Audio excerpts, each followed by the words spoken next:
Hi everyone. We're going to determine the appropriate rotation formula to eliminate the xy term. This one's a little more complicated because we're going to have to use the half angle formula for it. So basically we're going to start out as we usually do. We know that A equals 4, B equals -4, and C equals 1. So we're going to use the same thing, cotan of 2 theta equals A minus C over B. So this is going to be 4 minus 1 over -4, and this gives us -3/4. Okay? Now, if cotan of 2 theta equals -3/4, then what is cosine of 2 theta? That's going to be -3/5. Remember, because cotan is your x over y, this is actually a triple, or a Pythagorean triplet, if you want to call it that way. So we know that cosine is x over r, and my r would be 5. Okay? So just remember that. We're doing that because we're going to use our half angles for sine. And remember, it's plus and minus usually. We're only taking the plus because we're only taking acute angles for these rotation formulas. So that makes it easier.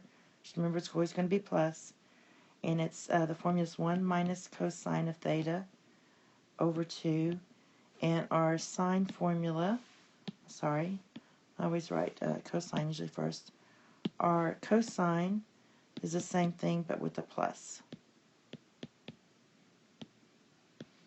So since we know what cosine of theta is, or cosine of 2 theta is, we can just write it in our formula here. So we get sine equals square root of 1 minus -3/5 over 2, which if you simplify this, probably should have saved more room.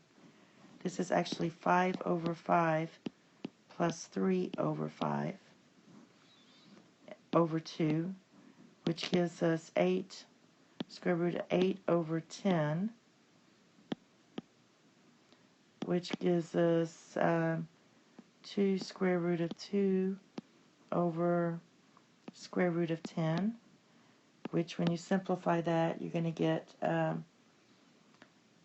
actually we should have reduced this more. Let me reduce that a little bit more. So it's square root of 8 over 10, which is the same as square root of, if you divide this by 2, you get 4 over 5. So basically, this is going to be 2 square root of 5 over 5. So that's going to be sine of theta.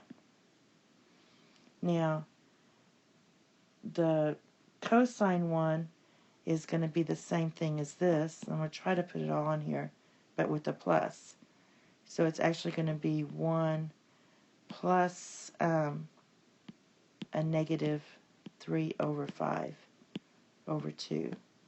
So I'm just going to take this and change it to minus. So we get 5 over 5 minus 3 over 5 over 2, which gives us basically square root of 1 over 5, which equals square root of 5 over 5.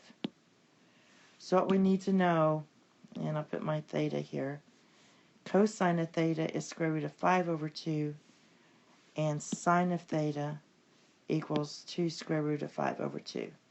Then I'm just going to use my formulas here. I have x equals x prime cosine of theta minus sine of theta. So this is going to be, I know cosine of theta is square root of 5 over 5 x prime minus 2, oh, I forgot my y prime. Let's write that out, y prime sine of theta. So this part's just going to be 2 square root of 5 over 5 y prime. And I'm going to go ahead and factor out square root of 5 over 5 to make this look better. And you get x prime minus 2y prime. Okay, that's your x.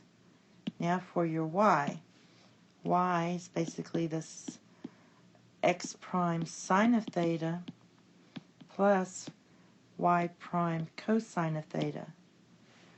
So we know that sine of theta is square root of 2 square root of 5 over 5 x prime plus square root of 5 for cosine 5y prime.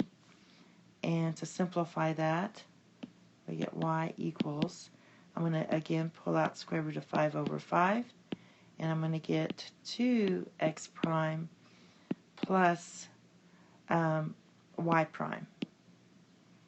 Okay, so that's just using the half angle formulas on this.